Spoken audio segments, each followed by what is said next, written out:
सुप्रभात बच्चों। हिंदी व्याकरण में हम पढ़ेंगे आज काल यानी समय। तो आइए हम सबसे पहले कुछ वाक्यों को पढ़ते हैं। पहला वाक्य है माधव विद्यालय जाता था। दूसरा वाक्य है दया कहानी पढ़ रही है। तीसरा वाक्य है पिताजी बाहर घूमने जाएंगे। अर्थात यहाँ तीनों वाक्यों में अलग अलग बातें कही गई है। तो पहले वाक्य का अंतिम शब्द से पता चलता है था थी थे। अगर इस तरीके के वाक्य के अंतिम शब्द था थी थे होता है तो वह भूतकाल का बोध कराता है। रहा रही है, अगर इस तरीके का वाक्य आता है तो वह वर्तमान काल का बोध कराता है, यानी कार्य जारी है। और जाएंगे जाएगा जाऊंगी इस तरीके के शब्द वाक्य के अंत में आते हैं तो वह भविष्य काल का बोध कराता है। तो आइए हम काल की परिभाषा पढ़ते हैं।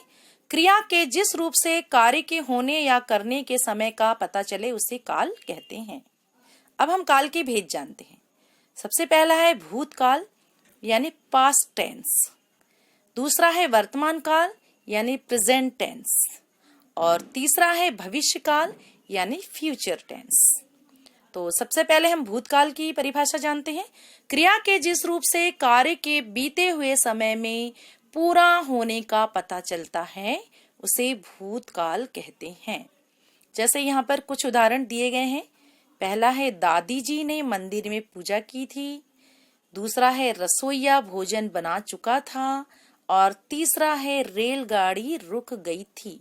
अब यहाँ वाक्य में अंतिम शब्द जो था थी थे, अगर इस तरीके के शब्द आते हैं वाक्य के तो वह वाक्य के अंतिम शब्द भूतकाल का बोध कराता है। यानी वाक्य के अंतिम शब्द से हमें पता चलता है कि यह कार्य बहुत पहले हो चुका है। अब हम जानेंगे वर्तमान काल यानी वर्तमान में होने वाले समय का। क्रिया के जिस रूप से उसके वर्तमान यानी चल रहे समय में होने का बोध हो उसे वर्तमान काल कहते हैं।